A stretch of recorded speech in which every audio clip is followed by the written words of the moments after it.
Selamat pagi, salam sejahtera. Terima kasih kerana bersama dengan saya di Nazlin Unity Channel. Apa cerita pengumpulan sejuta tanda tangan UMNO untuk mahu bebaskan Najib? Kononnya mereka boleh mendapatkan tanda tangan itu dalam jumlah sejuta itu dalam satu tempoh masa yang hampir mustahil. Dan pada waktu itu salah seorang penulis dalam blog iaitu Sabudin juga mengatakan bahawa jangan-jangan dan harap-harap tiadalah tanda tangan yang datang daripada hantu atau tanda tangan terbang. Diharap tanda tangan yang diperoleh itu adalah orang yang wujud dan benar ditanda tangan oleh orang tersebut dan bukan dibuat-buat. Apa cerita? Apa cerita tentang pengumpulan sejuta tanda tangan UMNO untuk bebaskan Najib? Benarkah UMNO boleh mendapatkan tanda tangan sejuta itu? Kerana diketahui bahawa jumlah akar umbi atau ahli UMNO yang berdaftar dilaporkan melebihi 3 juta.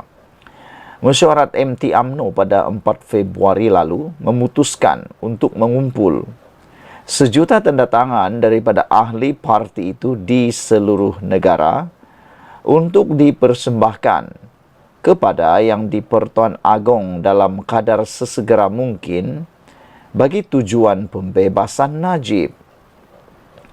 Tujuan pengumpulan sejuta tanda tangan itu adalah untuk merayu kepada Agong agar lembaga pengampunan dapat memberi pengampunan penuh berbanding hanya pengurangan hukuman yang diputuskan lembaga tersebut pada 29 Januari lalu.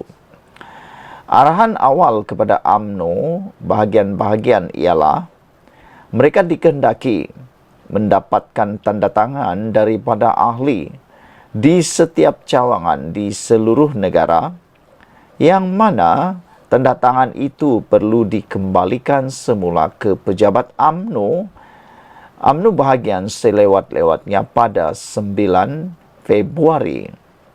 Maknanya mereka mengambil masa 5 hari sahaja.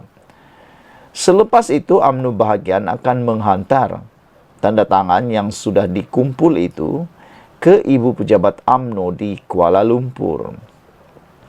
Tetapi hari ini sudah 20 Februari. 21 Februari.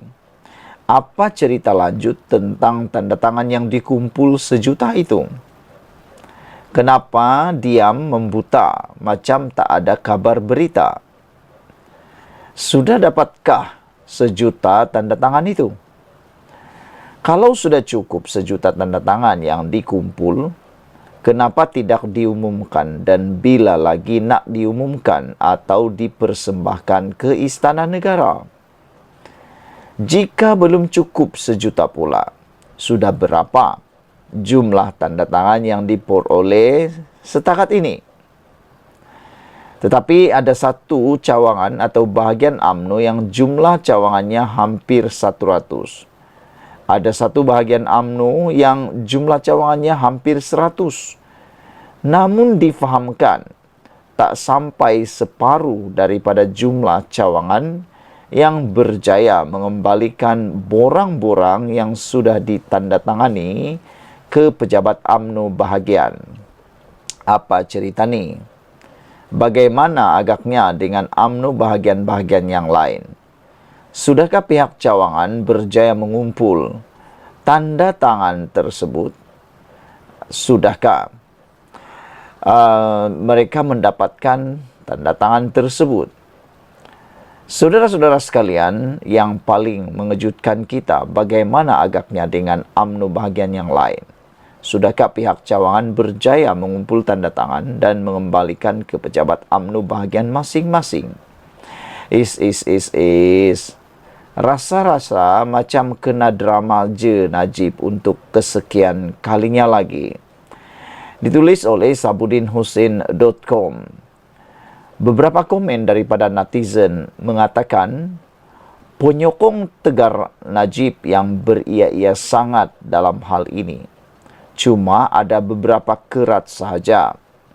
Sedarlah bahawa UMNO sudah dalam keadaan kritikal dalam PRU 14 itu disebabkan oleh Najib. Sekali lagi tersungkur dalam PRU 15. Kalau masih beriaya juga pada PRU 16, akan lihatlah mungkin UMNO akan terus pupus, kata salah seorang pengomen dalam ruangan Sabudin.com.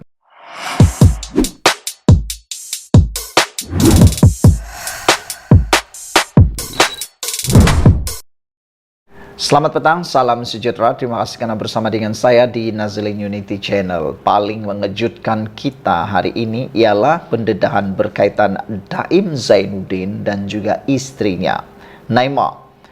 Telah disahkan bahwa istri Daim Zainuddin adalah ahli parti muda.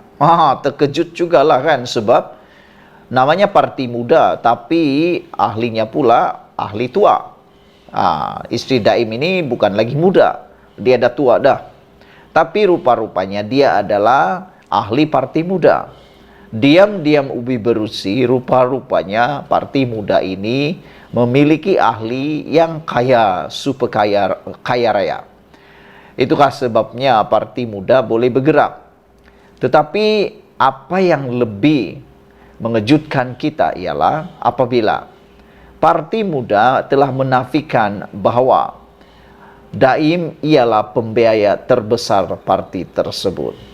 Saudara-saudara sekalian, yang menjadi perdebatan di media sosial ialah apabila netizen mengetahui istri Daim adalah ahli parti muda. Jadi kata mereka, kalau istri dah jadi ahli parti muda, mustahil suaminya tidak akan membantu, kata mereka. Itu sebabnya kata mereka, apa sebenarnya kepentingan Daim menyertai atau istri Daim menyertai, bukan Daim, istri Daim menyertai parti muda. Walhal kita tahu parti muda bukanlah kegemaran parti atau ahli politik yang lain. Apa kepentingan Daim menyertai parti muda? Menurut kata muda, yaitu pemangku presiden muda Amira, beliau telah membuat pengakuan bahawa Daim bukanlah pembiaya terbesar mereka. Beliau mengesahkan bahawa istri Daim juga adalah ahli parti tersebut. Bekas Menteri Kewangan Daim Zainuddin bukan pembiaya terbesar muda, kata pemangku presiden parti itu, Amira Aisyah Abdul Aziz. Beliau berkata demikian ketika ditanya sama ada Daim antara pembiaya parti berkenaan, dan menambah parti itu mempunyai struktur pembiayaan dalaman yang ketat, dengan seseorang penderma hanya boleh menyumbang sehingga Rp200,000 pada satu masa. Sesiapa yang mau mengatakan Daim adalah good father atau pembiaya terbesar muda, itu memang tidak benar, katanya kepada pemberita sekelas forum di Advanced Tertiary College. Amira turut mengesahkan bahawa istri Daim, Naim Khalid, adalah ahli muda. Beliau kemudian memberitahu FMT bahawa Daim bukan ahli parti itu. Okey, jadi sah. Daim bukan ahli parti itu, tetapi Naimah Khalid, iaitu istri Daim, adalah ahli muda. Amira juga berkata tidak adil mempertikai sumber pembiayaan muda memandangkan tiada akta pembiayaan politik. Jika sesiapa mahu menyoal muda mengenai pembiayaan politik, kami selama ini konsisten mengatakan Malaysia memerlukan akta pembiayaan politik. Parti lain juga patut mendesak perkara ini, katanya. Naimah juga kawan saya. Berhubung gambar yang tersebar di media sosial menunjukkan beliau dan Naimah di Mahkamah Session Kuala Lumpur pada 23 Januari, Amira berkata dia hadir untuk menyokong Naimah kerana beliau ahli muda. Saya pasti memberikan penghormatan sama kepada mana-mana ahli parti. Dia juga kawan saya, katanya. Naimah didakwa gagal mematuhi notis pengisytiharan harta Suruhanjaya Pencegahan Rasuah SPRM pada 23 Januari. Dia didakwa gagal mengisytihar pemilikan syarikat beberapa bidang tanah di Kuala Lumpur dan Pulau Pinang serta 2 kenderaan.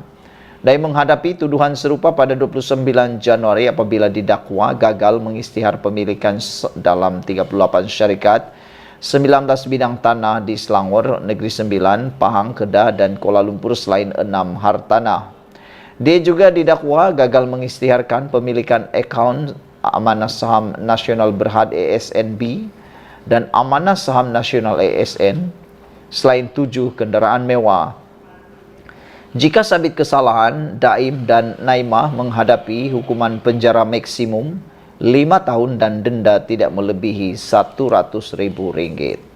Sekian dulu untuk kali ini. Jangan lupa tinggalkan komen Anda, share video ini. Kita jumpa lagi. Bye-bye.